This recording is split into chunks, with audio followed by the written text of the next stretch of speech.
Ladder racing. So I'm sure like me, you've all been hearing a lot about ladder racing recently. And like me, you've got some questions. What is ladder racing? How do I get involved? And most importantly, is it fun and should I give it a try? Well, don't worry because I've got answers to all of those questions coming up alongside some really cool race footage from the ladder itself to show you. So let's jump in and find out all about ladder racing.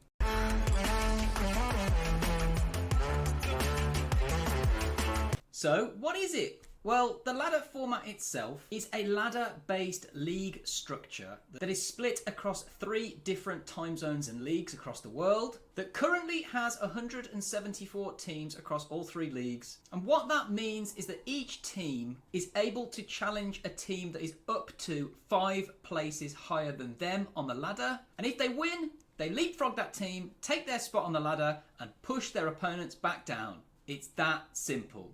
In terms of the race format itself and how that works, a race consists of 2 separate teams of 5 riders each, where the winner is assigned 10 points, going down to 1 point for the 10th placed finisher, and the team that has the most points wins. So it's a pretty straightforward and simple structure to explain, but what that means is that every single position is valuable. So gone are the days of being mid-pack and feeling like you've got nothing to fight for. Every single position is valuable, and that means that every team member is going to be vital in going for that win and trying to beat the other team. And that's one of the big reasons that people love ladder racing. It's hugely tactical, and in terms of Zwift racing, we don't really get the opportunity for much tactical team racing. Zwift Racing League is the thing that most people are aware of and have tried, but that's usually a combination of a lot of different teams. Tactics don't really play into it that much, and if you find yourself halfway down the pack, generally speaking, you're not going to be picking up many points or contributing much to your team overall. So instead, with this format, it forces every single rider to fight for their positioning and do every single thing they can to finish as high up in that list of 10 riders as possible and give it all for their teammates. Now that makes for some really exciting racing, as we're going to see later on. It forces you to make tactical decisions like, should I follow that rider?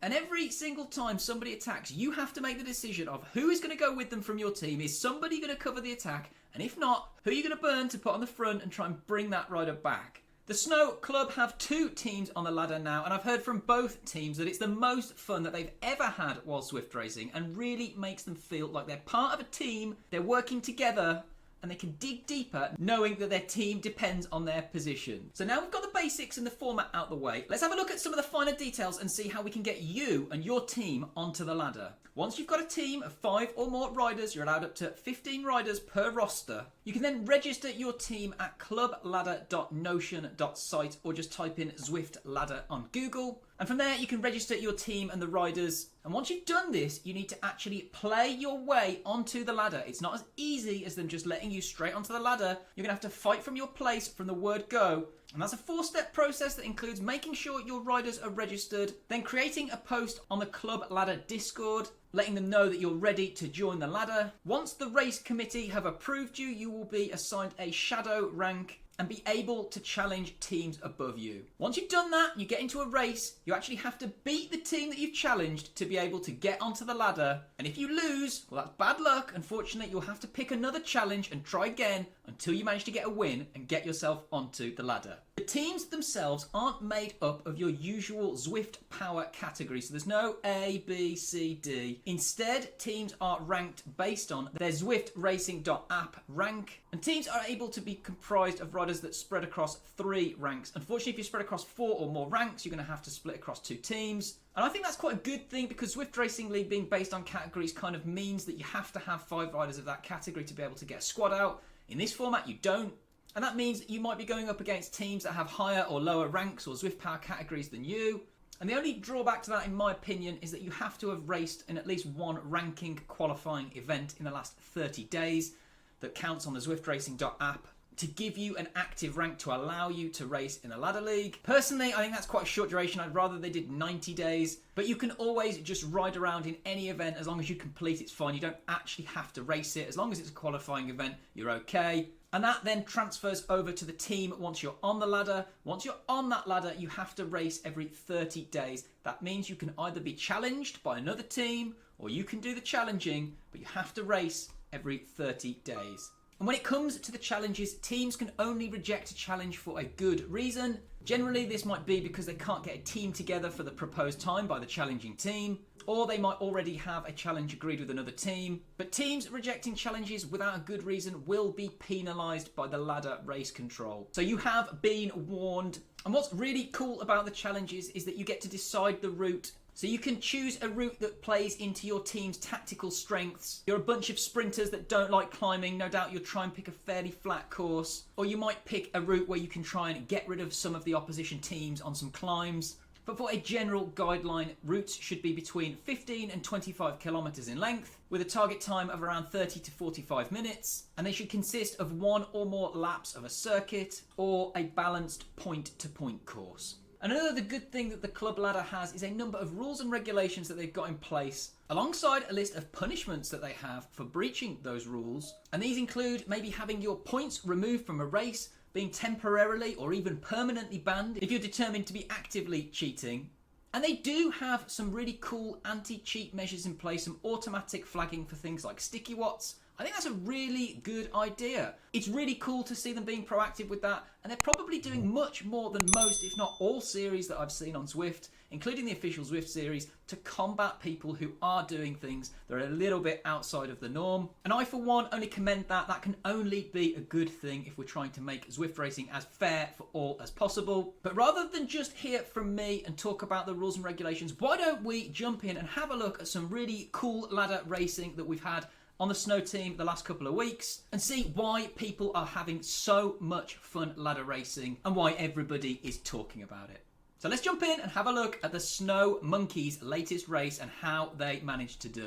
So we join our friends in the Monkeys at around 2 kilometers to go. They've got to get out of the underwater tunnel and then around that finish on the Watopia seafront. So you all know this one really, really well, and that means that you know that there's a ramp coming up as we get out of this tunnel, that everybody is going to go, and everybody's going to have to try and follow the wheels in lieu of getting dropped and losing out for points on their team. So as we can see, there's one rider from WCC who's already off the back by about 24 seconds. So they've been dropped. They're not going to be part of the proceedings, but everybody else in this front group has got a good chance at the finish. Unlikely to be any sort of difficulties that are going to get rid of them before there, unless they get dropped here. So as we hit it, you know there's going to be fireworks. Ben hits his frankly pathetic goal of 24 kilometers a week, and everybody's out the saddle hitting those orange numbers, deploying their power-ups, trying to get away, trying not to get dropped. So absolute chaos here. Look at those orange numbers. Everybody is just going as hard as they can. This is all in. There's nobody holding anything back here. This is just balls to the wall racing, and you've got to love it. Really, really cool stuff to see. Everybody is giving it their all to try and not lose any places because their team depends on them finishing as high as possible. And I can tell you now, when your team depends on you, you can find a couple of extra watts that you might not have had if you were in a solo race on your own. And it looks like there's a little bit of a split there, but the two groups come back together. There's only one casualty. Another WCC rider got dropped off there, and he was so demoralised he simply stopped pedalling. Looks like he's back again now, but it's going to be too late for him to get back on at this point. And that means with just 0.9 kilometers to go, the Snow team have a really good chance at the win here, but they have to be careful not to get outplayed by the WCC guys. If they take the first couple of positions, the Snow guys are still going to be in for a long night at the office. And at this point, it's where the tactics come to play. So Martin, who's probably got the worst punch out of the guys, but the best 20-minute power, elects to go hard, go early, try and get a gap, and force Ark from WCC to try and chase. It's a really clever move, especially if you don't have the punch from someone that can win a group finish like this. You're much better off tiring the other riders, forcing them to work. And as we can see, Ark is the only one from WCC who seems to have the punch to go with. There's been a couple more of them dropped just behind, and this means that it's a 5-on-1 scenario for the Snow guys. As we're coming into the home straight with only 300 metres to go, and Martin has done a fantastic job of that lead out there. His job is pretty much done. He hands it over to our top tier sprinter, Ben, who comes to the front, lays down the power, tries to get everything he can to get over the line in first place with his teammates Kev, Pat, Mark doing a stellar job to follow just behind. And even though Ark has got a really good punch, and even though he's a really strong rider, they forced him to work in the build-up to that finish, which took the energy out of his legs. So a really good tactical display from the Snow guys to get the top 5 positions there. I don't think that happens very often, that you get those top 5 positions, so really, really strong finish from those guys. We've not just got one race, I've got double the trouble, because we're going to take a move over and take a look at the Snow Rabbits team at the minute. Have a look at some really good tactics here as our strongest rider, Patrick, elects to attack off the front, and he uses his steering to try and get out of the draft and force other riders to chase him, meaning that one of the TV riders has to burn a lot of matches to try and go with Patrick. And it really threads the group out. So when one of these sorts of attacks happen, it blows the race wide open. And because there's such a small group, following those moves is hugely important because of the draft. There's just not much draft. You have to be in it. If a gap opens up, you need to close it. And as we can see here, Patrick's managed to get away. That rider that was chasing him ran out of juice, and Patrick's all of a sudden got a 10-second gap. And this is a really important tactical moment for the team, because it means that for the rest of the race, Patrick's going to be hanging out there in the wind whilst the other team are using their riders to try and catch him. And that means that the riders in our group from the Snow team will be sat on the TV riders doing absolutely nothing. They're not going to be anywhere near the front of that group if we've got a rider who is already broken away. And that puts us in a really strong tactical position from the word go. And that means with just 2k to go and Patrick assured of the victory, we can start pulling some naughty tactics like attacking and then pulling over to the side of the road, using our steering to get out of the way of the draft. And we can really start to play some games, have some fun with the other team. And that means just rolling attack after attack off the front. As you can see here, Nob the Rabbit is the next one to go. He hits it as hard as he can, forces their rider to come back. As soon as he comes back, Tommy goes over the top. And it means you're just forcing the other team to use whatever energy they've got left to close down those gaps. And even if you're not trying to get away, you can see there's one rider off the back here. So those attacks do work. They do distance people. They do put people in difficulty. And they force you to use that energy. And with just 500 meters to go, it's going to be a sprint finish for the riders that are still in that bunch. There's 2 TV riders off the back. Patrick's off the front. So the Snow guys are almost certainly assured of the victory here if they're able to sprint into a good position. And hopefully those attacks that we rolled earlier on have softened up the other guys to the point where they haven't got much energy left for the sprint.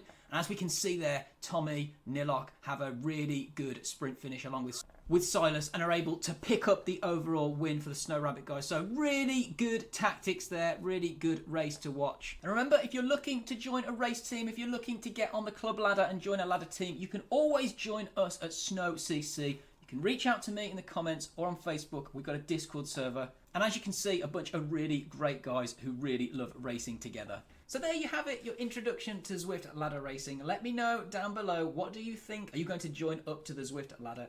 I'm planning on doing my first race on it fairly soon. Let me know if you want to see that one on the channel. Thank you for watching. Make sure you like, comment, most importantly subscribe. And as always, race fast, ride hard, and remember that you are appreciated.